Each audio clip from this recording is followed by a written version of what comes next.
आपण शुणुचंती व्यासवाणी।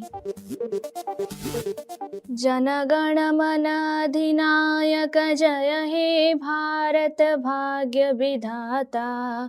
पंजाब सिंधु गुजरात मराठा द्राविड उत्कल बंग। विंध्य हिमाचल यमुना गंगा उच्छल जलधि तरंग। तब शुभ नामे जागे तब शुभ आशीष मागे। गाए तब जय गाथा जनगण मंगलदायक जय हे भारत भाग्य विधाता। जय हे जय हे जय हे जय जय जय जय हे। या कुन्देन्दु तुषार हार धवला या शुभ्रवस्त्रामृता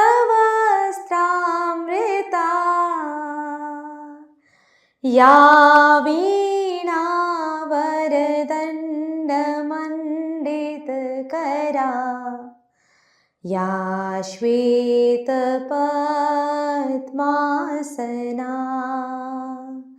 या ब्रह्माश्रुतशङ्कर प्रभृतिभिः देवैः सदा वन्दिता। सा मां पातु सरस्वती भगवती निशेष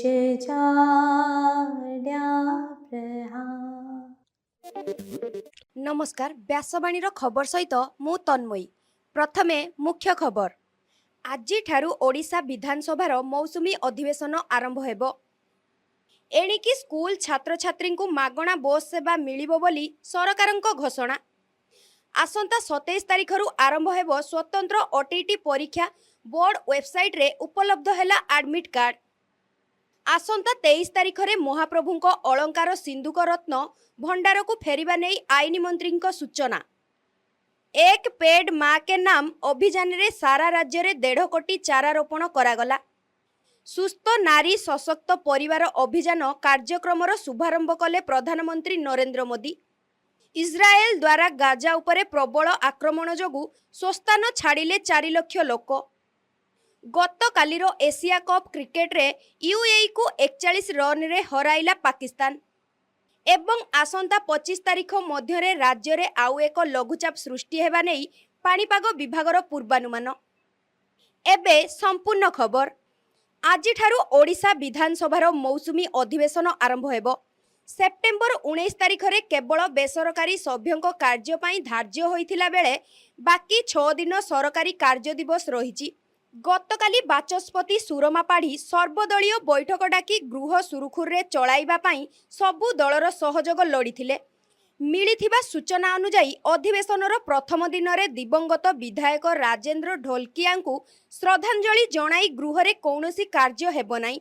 अधिवेशनटी मात्र 7 दिनिया होइथिले भी विरोधी सरकार को घेरिबा पई कौनसी सुजोग हातछड़ा करने को चाहुनथिबा जणा पड़िछि। तेणु एही 7 दिनिया अधिवेशन सरकारंक पई निश्चित आह्वान सृष्टि करिबो बोली राजनैतिक महलरे देखा देइछि। एणिकी स्कूल छात्र छात्री को मागणा बस सेवा दियाजिबो। स्कूल परिचय पत्र देखाइले बा स्कूल यूनिफॉर्म पिंधिथिले बस भड़ा देबाकू पड़िबो नाही। एहा केवल मात्र ओआरसीटी रो विभिन्न बस पई लागू हेबो। मुख्यमंत्री बस सेवा योजना रे एही सुविधा दियाजिबो बोली वाणिज्य और परिवहन विभाग पक्षरु सूचना दिया जाइछि। एथिपाई ओआरसीटी पक्षरु बस रूट और समय सूची रे आवश्यक परिवर्तन कराजिबो। माध्यमिक शिक्षा परिषद पक्षरु परिचालित स्वतंत्र ओडिशा शिक्षक योग्यता परीक्षा बा ओटीटी आजिठारु बोर्ड वेबसाइट www.bscodisha.sc.in रे उपलब्ध हेउछि। परीक्षार्थी माने एहाकु डाउनलोड करी परीक्षा देई परिबे। एही परीक्षा आसंता 27 तारिख शनिवार अनुष्ठित हेबो। एस ओटीटी पेपर 1 परीक्षा सकाळ 9टाରୁ 11:30 ଓ पेपर 2 परीक्षा अपराह्न 2टाରୁ 4:30 पर्यंत चलिब। गतकाली बसिथिबा रत्नभंडारर सब कमिटी बैठकरे निष्पत्ति होईछि जे महाप्रभुंक रत्न अलंकार जहाँकि गोटिए वर्ष हेला अस्थायी भंडारे रहिछि ताहा आसंता 23 तारिखरे रत्नभंडार को स्थानांतर कराजिबो। सेही दिन सकाळ 4टारे द्वार फिटाजिबो एवं दुर्गा माधव विजे परे सकाळ 7:17 आरंभ हेउथिबा समयरे एही रत्न सबु स्थानांतरण कराजिबो। 2024 मसीहारे अस्थायी भंडार को रत्न स्थानांतरण हेबा समयरे सरकारଙ୍କ निर्देशावली अनुसार एही कार्य कराजिबो बोली सूचना देइचंती श्रीमंदिरर मुख्य प्रशासक डॉक्टर अरविंद पाढ़ी। एहा पूर्वरु जिलापालଙ୍କ अध्यक्षतारे गठित कमिटी रत्नभंडारर स्थिति परखिबे। प्रधानमंत्री नरेंद्र मोदीଙ୍କ 75तम जन्मदिन उपलक्षे एक पेड़ माँ के नाम अभियान रे सारा राज्य रे 1.5 कोटी चारा रोपण करागला। राज्यवासीଙ୍କ ମଧ୍ୟରେ गतकाली एने अभूतपूर्व उत्साह देखिबाकू मिलिथिला। मुख्यमंत्री देइथिबा लक्ष्यर प्राय 2 गुणा अर्थात 1,49,11,339 टी गछ सारा राज्य रे लागिछि। गतकाली राज्यर 71,924 टी स्थान रे विभिन्न वर्गर लोक एही अभियान रे सामिल होई गछ लगाइछंती। एही परिप्रेक्षी मुख्यमंत्री मोहन चरण माझी एकाम्र कॉलेज परिसर रे गोटिए अँला गछ लगाई कार्यक्रमर शुभारंभ करथिले। चारा रोपणर सफलता पाई मुख्यमंत्री जंगल परिवेश और जलवायु परिवर्तन विभाग सह समस्त संपृक्त विभाग को प्रशंसा करने सहित राज्यवासी को धन्यवाद जणाइछंती। प्रधानमंत्री नरेंद्र मोदी निजर 75तम जन्मदिन रे देशर महिला मानकर स्वास्थ्य सुरक्षा और सशक्त परिवार पाई मागणा रोग चिन्हट परीक्षा और चिकित्सा व्यवस्था संक्रांत सुस्थ नारी और सशक्त परिवार अभियानर शुभारंभ करिसंती। सेप्टेम्बर 17 रु अक्टोबर 2 जाए एही अभियान सारा देश रे चलिबो। एहा व्यतीत 8म राष्ट्रीय पोषण मासर अभियान मध्य आरंभ करा जायछि। मध्य प्रदेश धार ठारे एही अभियानर शुभारंभ करी देशर 15 लाख रु अधिक हिताधिकारी को प्रधानमंत्री मातृवंदना योजना रे नगद सहायता प्रदान करा जायछि। मध्य प्रदेश धार ठारू एही अभियानर शुभारंभ करी देशर 15 लाख अधिक हिताधिकारी को प्रधानमंत्री मातृवंदना योजना रे नगद सहायता प्रदान करा जायछि। महिला और शिशु विकास और स्वास्थ्य एवं परिवार कल्याण मंत्रालयर मिलित सहयोग रे एही अभियान कार्यकारी करा जाउछि।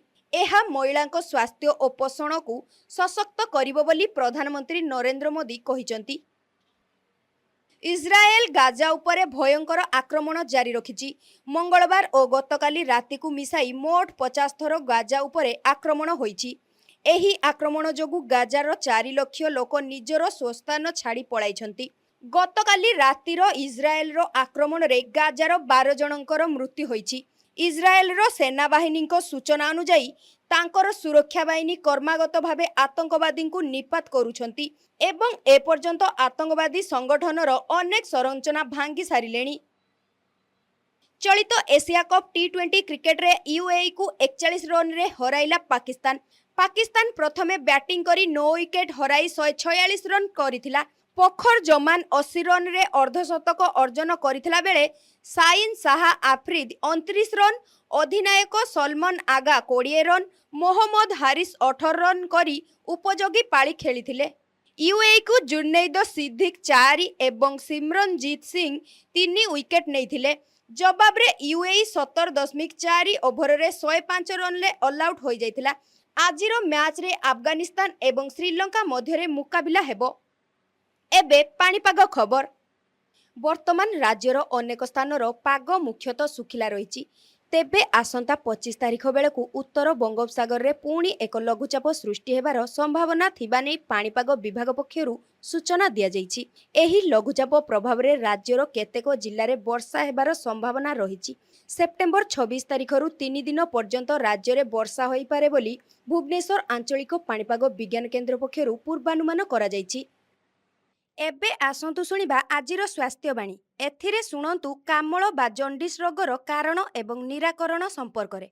କାମଳ ରୋଗକୁ ଇଂରାଜୀରେ ଜଣ୍ଡିସ୍ କୁହାଯାଏ। ସ୍ୱାସ୍ଥ୍ୟ ବିଶେଷଜ୍ଞଙ୍କ ମତରେ ଜଣ୍ଡିସ୍ ରୋଗ ଏକ ପ୍ରକାରର ଭୂତାଣୁ ଦ୍ୱାରା ବ୍ୟାପିଥାଏ। ଏହି ଭୂତାଣୁ ସାଧାରଣତଃ ଦୂଷିତ ଖାଦ୍ୟ, ପାଣି କିମ୍ବା ଅସ୍ୱାସ୍ଥ୍ୟକର ପରିବେଶରୁ ମଣିଷ ଶରୀରକୁ ସଂକ୍ରମିତ ହୁଏ। ଠିକ୍ ସମୟରେ ରୋଗୀ ଚିକିତ୍ସିତ ନ ହେଲେ ଏହି ଭୂତାଣୁ କ୍ରମେ ମଣିଷର ଯକୃତ ବା ଲିଭରକୁ ସଂକ୍ରମିତ ହୋଇଥାଏ, ଯାହାକୁ ହେପାଟାଇଟିସ୍ କୁହାଯାଏ। ହେପାଟାଇଟିସ୍ ଏକ ମାରାତ୍ମକ ରୋଗ।